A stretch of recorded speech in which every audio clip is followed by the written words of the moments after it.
ಎಲ್ಲರಿಗೂ ನಮಸ್ಕಾರ. ಒಂದು ಒಳ್ಳೆ ಅದ್ಭುತವಾದ ಒಂದು ಚಿಕ್ಕಿ ಮಾಡ್ಕೋಣ. ಇದು ಖಂಡಿತವಾಗ್ಲೂ ನಮಗೆ ಅಂಗಡಿಗಳಲ್ಲಿ ತಿಂದಿರ್ತೀವಿ ತೊಗೊಂಡು, ಅಥವಾ ಬೇಕರಿಗಳಲ್ಲಿ ತೊಗೊಂಡು ತಿಂದಿರ್ತೀವಿ. ಈ ಚಿಕ್ಕವರಿಂದ ಹಿಡಿದು ದೊಡ್ಡವ್ರ ತನಕ ತುಂಬಾ ಇಷ್ಟಪಟ್ಟು ತಿನ್ನೋ ಒಂದು ಸ್ವೀಟ್ ಅಂದರೆ ಇದಾಗಿರುತ್ತೆ. ತುಂಬ ಹೆಲ್ತ್ ಬೆನಿಫಿಟ್ ಇದೆ. ಇದು ಬೆಲ್ಲ ಮತ್ತು ಕಡಲೆ ಬೀಜ ಎರಡೇ ಸಾಮಗ್ರಿಗಳಿಂದ ಇದನ್ನ ನಾವು ಮಾಡ್ಕೊಳ್ಬೋದು. ರಕ್ತಹೀನತೆಯನ್ನು ಕಂಟ್ರೋಲ್ ಮಾಡುತ್ತೆ. ವಾರಕ್ಕೊಂದು ಸಲ ಅಥವಾ 2 ಸಲ ತಿನ್ನೋದ್ರಿಂದ ಆರೋಗ್ಯಕ್ಕೂ ತುಂಬಾ ಒಳ್ಳೆಯದು. ಎರಡೇ ಸಾಮಗ್ರಿ ಸಾಕು, ನಾವು ಸಿಂಪಲ್ಲಾಗಿ ಮನೇಲೇ ಇನ್ನೂ ರುಚಿಯಾಗಿ ನೀಟಾಗಿ ಮಾಡ್ಕೊಳ್ಬೋದು. ಇದಕ್ಕೆ ಅರ್ಧ kg ಅಷ್ಟು ಕಡಲೆ ಬೀಜ ಹುರ್ಕೊಳ್ತಾ ಇದ್ದೀನಿ. ಇದು ಹುರ್ಕೊಂಡು ಸಿಪ್ಪೆ ತೆಗೆದ್ರೆ ಚೆನ್ನಾಗಿರುತ್ತೆ. ಸಿಪ್ಪೆ ಸಮೇತ ಹಾಕಿದ್ರೆ ಅಷ್ಟೊಂದು ಚೆನ್ನಾಗಿರಲ್ಲ. ಸೊ ಹುರ್ಕೊಳ್ಬೇಕು. ಇದನ್ನ ಹೈ ಫ್ಲೇಮಲ್ಲಿ ಮಾತ್ರ ಹುರ್ಕೊಳ್ಬಾರ್ದು. ಲೋ ಫ್ಲೇಮ್ ಇಟ್ಕೊಂಡು ನಿಧಾನಕ್ಕೆ ಹುರ್ಕೊಳ್ಬೇಕಾದ್ರೆ 10 ನಿಮಿಷ ಹಿಡಿಸುತ್ತೆ. ಪರವಾಗಿಲ್ಲ, ನಿಧಾನಕ್ಕಾದರೂ ಹುರ್ಕೊಳ್ಳೋಣ.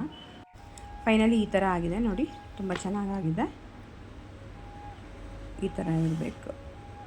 ಸೊ ಇದನ್ನ ನಾವು ಪುಡಿ ಮಾಡ್ಕೊಳ್ಬೇಕಾಗುತ್ತೆ. ಅರ್ಧ kg ಕಡಲೆ ಬೀಜ ಅಂದರೆ ಅರ್ಧ kg ಬೆಲ್ಲ ತೊಗೊಂಡಿದ್ದೀನಿ ನೋಡಿ. ಆ ಕಡಲೆ ಬೀಜ ಗ್ರೈಂಡ್ ಮಾಡ್ಕೊಳ್ಬೇಕು, ಅಂದರೆ ತರಿಯಾಗಿ ಮಾಡ್ಕೊಳ್ಬೇಕಾಗುತ್ತೆ. ನುಣ್ಣಗೆ ಮಾಡ್ಕೊಳ್ಬಾರ್ದು. ಸೊ ಅದು ಅಷ್ಟು ಚೆನ್ನಾಗಿರಲ್ಲ. ಬಾಯಿಗೆ ಕ್ರಂಚಿಯಾಗಿ ಸಿಕ್ಕಿದ್ರೇ ಇದು ಚೆನ್ನಾಗಿರೋದು. ಈ ಕಪ್ಪಲ್ಲಿ 1.5 ಕಪ್ ಅಷ್ಟು ಆಗಿದೆ ಕಡಲೆ ಬೀಜ ಪೌಡರು ನೋಡಿ. ತುಂಬ ತರಿಯಾಗಿದೆ. ಸೊ ಈ ಹದದಲ್ಲಿರಬೇಕು.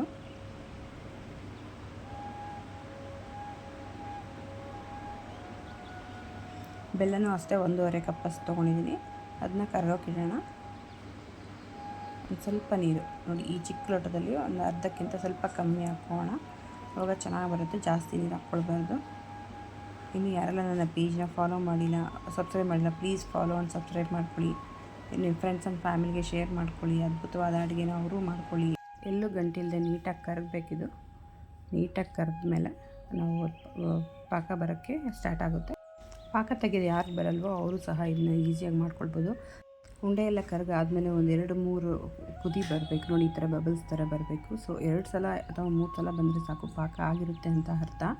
ಸೊ ಆವಾಗ ನಾವು ಕಡಲೆ ಬೀಜ ಪುಡಿಯನ್ನು ಸೇರಿಸ್ಕೊಳ್ಬೇಕಾಗುತ್ತೆ ನೋಡಿ. ಇಷ್ಟೇ ಸೇರಿಸ್ಕೊಂಡು ಸ್ಲೋ ಫ್ಲೇಮಲ್ಲಿ ಒಂದು 5 ನಿಮಿಷನೂ ಬೇಡ, ಒಂದು 2 ನಿಮಿಷ ಕೈ ಆಡಿಸಿದ್ರೆ ಸಾಕು. ಕ್ಲೀನಾಗಿ ಕಲಿಸ್ಕೊಂಡ್ರೆ ಸಾಕು. ಬರ್ಫಿ ಅನ್ನೋದು ಪರ್ಫೆಕ್ಟ್ ಅದಕ್ಕೆ ರೆಡಿ ಆಗಿರುತ್ತೆ ನೋಡಿ. ಈ ಥರ ರೆಡಿ ಆಗುತ್ತೆ. ತುಂಬ ಚೆನ್ನಾಗಿರುತ್ತೆ.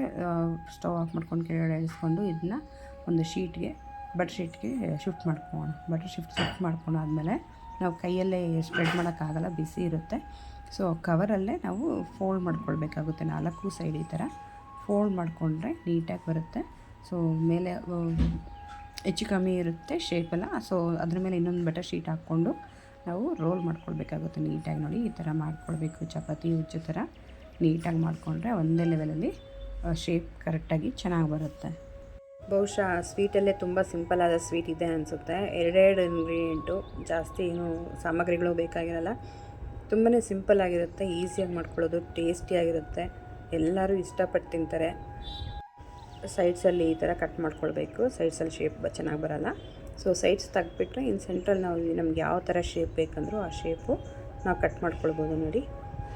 ಇಲ್ಲಿ ನಾರ್ಮಲಾಗಿ ನಮಗೆ ಯಾವ ರೆಗ್ಯುಲರಾಗಿ ಸಿಗೋದು ಸ್ಕ್ವೇರ್ ಶೇಪಲ್ಲಿ. ಸೊ ನಾನು ಕೂಡ ಸ್ಕ್ವೇರ್ ಶೇಪಲ್ಲಿ ಕಟ್ ಮಾಡಿಕೊಟ್ಕೊಂಡಿದ್ದೀನಿ. ಈ ಸ್ವೀಟ್ನ ಆರಾಮ್ಸೆ 1 ತಿಂಗಳು ಸ್ಟೋರ್ ಮಾಡಿ ಇಟ್ಕೊಳ್ಬೋದು.